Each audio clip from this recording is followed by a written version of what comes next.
Guilherme Carvalhal e no vídeo de hoje nós vamos encerrar a série em que estamos comentando a obra do Graciliano Ramos. Então, curte aí para ajudar o canal e também se inscreva para acompanhar o nosso conteúdo, tá bom? No vídeo anterior eu falei sobre os dois romances do Graciliano Ramos, que são São Bernardo e Angústia. Hoje eu vou falar sobre o Vidas Secas, que costuma ser apontado como o maior livro de Graciliano Ramos, e vou falar um pouco também sobre Memórias do Cárcere. Primeiro, para a gente falar do Vidas Secas, a gente tem que lembrar um pouco do que foi comentado sobre Angústia e São Bernardo, e também um pouco sobre Caetés. Foram livros que foram escritos em primeira pessoa, foram livros em que os personagens são postos diante de situações opressoras e eles têm que lidar com o seu eu, a sua pessoa, perante uma situação opressora, uma situação adversa, em que ele é levado a extremos. Esses extremos desencadeiam em uma tragédia, uma morte. Né? Em Vidas Secas, a gente vai ter algumas mudanças em todo esse modelo que o Graciliano construiu nesses romances anteriores dele. A narrativa aqui é em terceira pessoa, não tem mais aquele modelo de ter um narrador personagem, porém existe um fator significativo, que é a introdução da Baleia, que é uma cachorra. Vidas Secas conta a vida de uma família no sertão, em uma situação de extrema pobreza, com a seca prejudicando a situação econômica deles, até mesmo colocando a vida em risco. E o Graciliano Ramos, ele insere essa personagem baleia e ela serve como eixo narrativo para descrever essa família, que é composta de pai, mãe e 2 filhos. Então, a baleia andando ali entre as pessoas, reparando no que elas estão fazendo, acaba servindo como um parâmetro afetivo para o leitor entender a situação dos personagens, do que está acontecendo. Então, se em Angústia, como eu comentei, ele dá uma exploração no personagem através da linguagem em primeira pessoa, aqui em Vidas Secas ele vai dar essa exploração em terceira pessoa, contando com o apoio desse personagem, que é a baleia, que ao mesmo tempo é um personagem que não fala, que não tem comunicação, mas é um personagem extremamente presente e é um personagem sensitivo com relação a tudo que está acontecendo com os demais personagens, não é?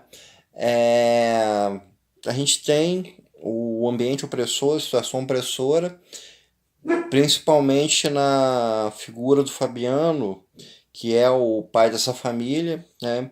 Ele seria o principal personagem humano dessa família, um ponto que é crucial na história é o embate dele com o soldado, e é quando é colocada essa relação de opressão. O soldado representa a força, né? Representa o poder do Estado, a relação de obediência, e materializa essa opressão que o Fabiano sente com o seu entorno. Um outro caso, por exemplo, é que quando o Fabiano está montando a cavalo e o filho dele o vê com muita galhardia, como uma figura pomposa, como uma figura brava, como um cavaleiro medieval, por exemplo, uma figura heróica. Não é? Então, o Graciliano Ramos faz toda essa exploração dessa humanidade em um ambiente opressor. Uma das principais diferenças também que a gente tem em Vidas Secas em relação aos demais romances do Graciliano Ramos é que aqui não há um desfecho trágico. Se a gente tem em Angústia e São Bernardo de Caetés, principalmente São Bernardo de Angústia, né? O ser humano se confrontando com uma situação e isso indo para uma situação, para um desfecho trágico, em Vidas Secas a gente vai ter um desfecho em aberto. Então, como ele é aberto, a gente pode pensar tanto para o bem quanto para o mal. A gente pode pensar que aquela família na miséria pode ter morrido, ou então a gente pode imaginar que as coisas podem ter melhorado para eles. Não é um desfecho finalizado como nos livros anteriores, ele deixa isso em aberto. Então, a gente tem toda uma mudança na forma como Graciliano Ramos desenvolveu sua história, abordou seus personagens e conduziu a sua narrativa aqui em Vidas Secas. E é um livro também que ele é muito importante pela sua descrição de realidade social. Né? Ele mostra a pobreza, mostra a questão da miséria, mostra a questão da seca, e isso tudo com uma ênfase nos personagens, com a ênfase na psicologia das pessoas que lidam com isso tudo, com as perspectivas, com os planos, os sonhos, os anseios e tudo mais que faz o ser humano ser um ser humano, não é? Então, isso encerra o comentário sobre os romances do Graciliano Ramos e vamos falar um pouco sobre Memórias do Cárcere. Memórias do Cárcere é um livro de memórias.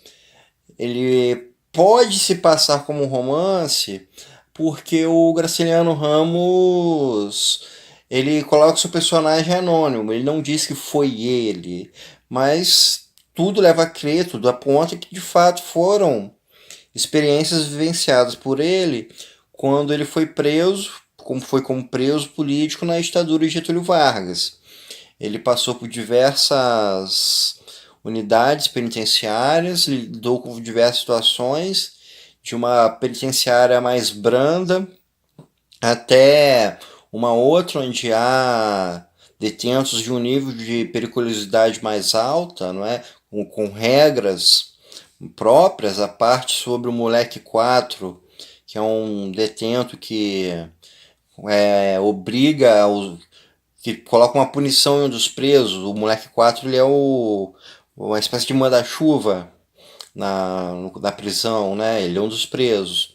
E ele consegue colocar uma punição de um cara lá ser currado, digamos assim, pelos outros presos por um erro que ele cometeu ali dentro. Então, a gente tem uma descrição do Graciliano Ramos, de como era a questão da penitenciária no Brasil na época de então e da questão da política do país. É um livro muito importante para que a gente possa conhecer um pouco mais da história da sociedade, dessa história política, pela ótica de alguém que vivenciou e que tinha um discernimento dos fatos para abordar isso, e tinha sensibilidade também para colocar isso para nós aqui que estamos no futuro.